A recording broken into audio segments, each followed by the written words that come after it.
In this video, I am showing the 2017 CRF 250L dual sport bike on the left and the 2019 CRF 450 RX race ready bike on the right.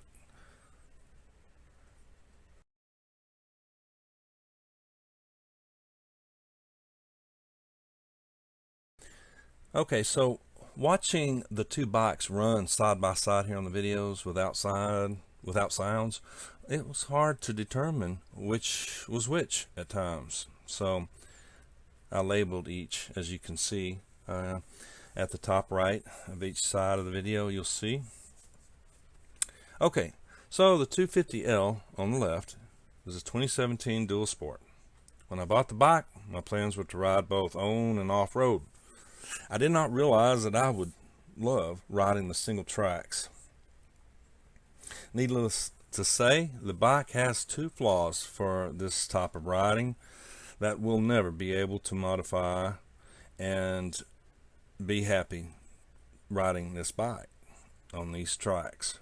And they are as follows: ground clearance 9 inches and weight at 325 pounds. Those two really kept me down, inhibited my skill level from improving.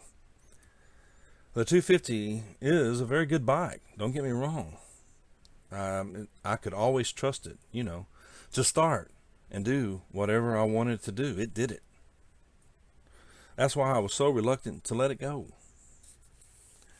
The 250's flaw riding on the highway is too light, and its max speed is 70 miles per hour full throttle.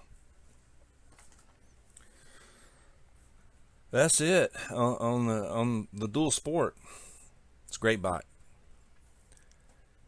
The 2019 CRF 450 RX is a bike that I never thought I would have, because I always had in my head that I was a 250 kind of guy. 250 just seemed to be me. I had the 250 stuck in my head. But the dealerships were all sold out, believe it or not.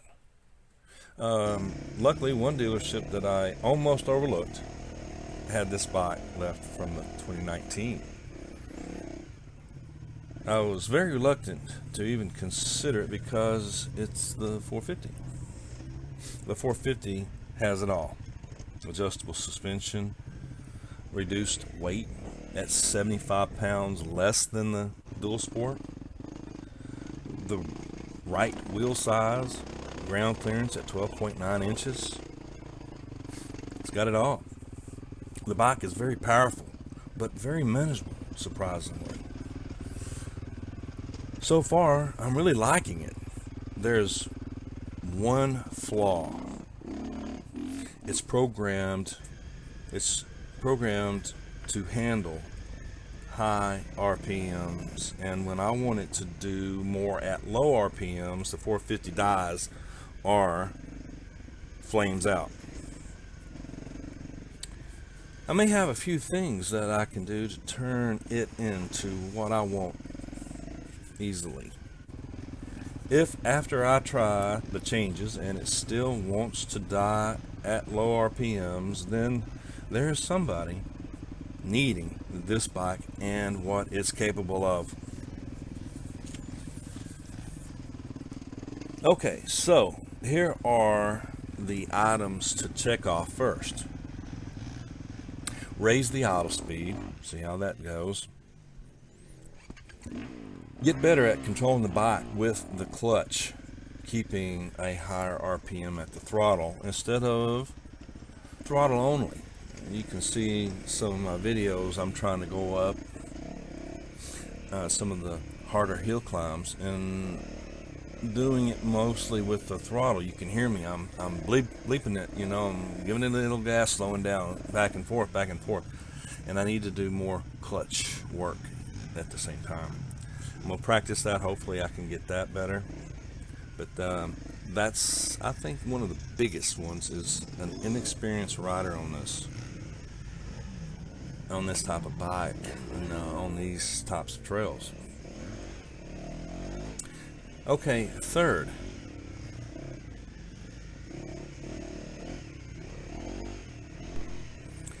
Chandler gave me heads up about reprogramming the ECU. He said Tokyo Mods can reprogram the ECU's mode 2 to include the woods map, and mode 3 with a motocross map that will significantly improve the throttle response and power. Both maps will eliminate the extreme throttle sensitivity at low speeds.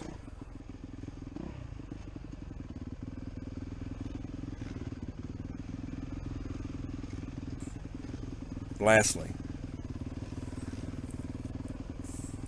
I may not have to resort to the reprogramming because I do plan to go faster, you know, to raise my level to match the bike's level. So I don't know, we'll give that some time. This bike is so easy to handle and tackles the tracks confidently. The suspension is really stiff right now though, but I feel like I'm going to give it a little bit more time to settle in before I start adjusting that. You may have noticed that at a few points in my videos where it seemed to be kind of bouncy. So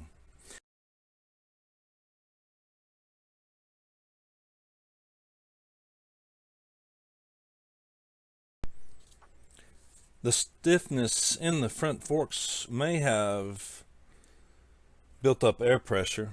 I'll definitely check that. I may install the air release valves if I see that air is building up a lot.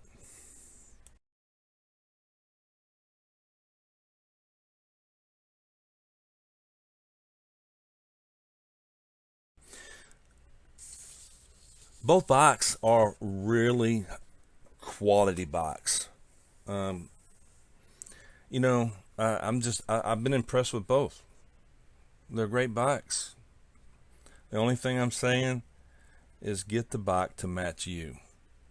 Get the bike to match your skill level and the type of riding you're wanting to do, and get that bike.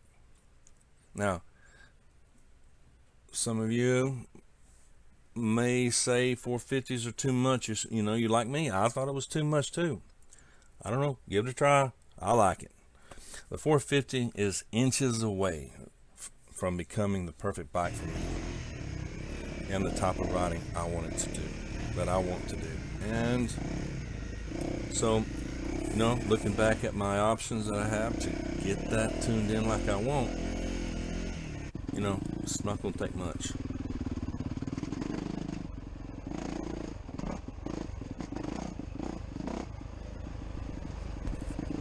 The trails in this video are great for bikes like the 250 Dual Sport. However, when it came to the trails with the huge roots, you've seen those in this video. There weren't that many on these trails, but I never learned how to handle them because of the ground clearance kept me worried that I would bottom out, which caused me to slow down and, you know, kind of crawl over them. And I never really could improve there. But as my skill level started to improve, the bike could not keep up with me because of several things. The ground clearance always was in my mind. I'd always have to. I was always worried about it.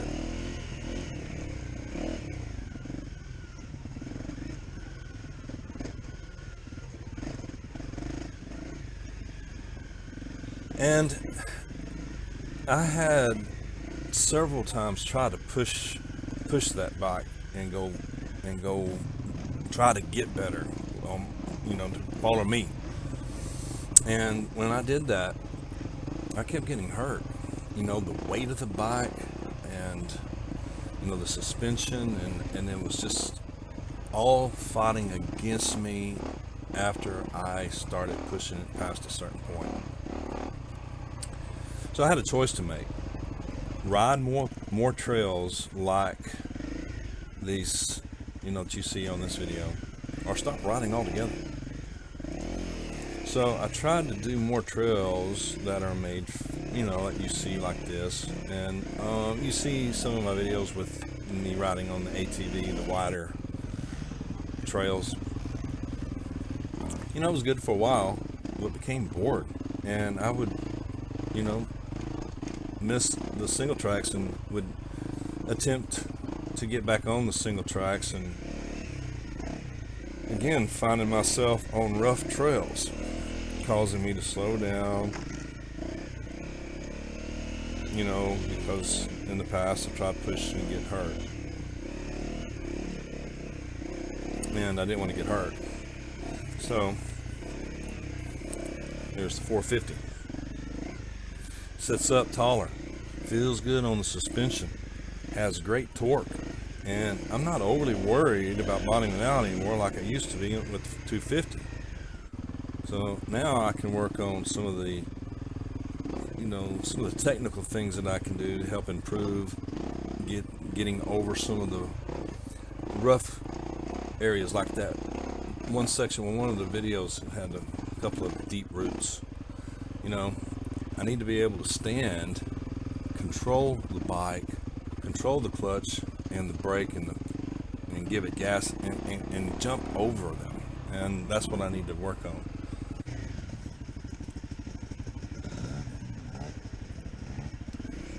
There is still so much to learn riding, these dirt bikes.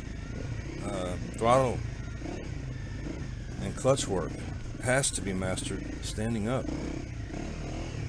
That's been one of my hardest things to do, is to be able to stand and shift and turn and brake and do all that. I'm just something it's going to take time,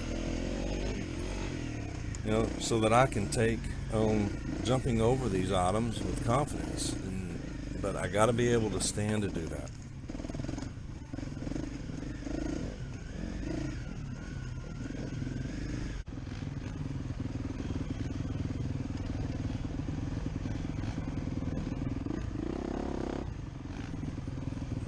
Don't forget to hit the subscribe button. I need your subscription.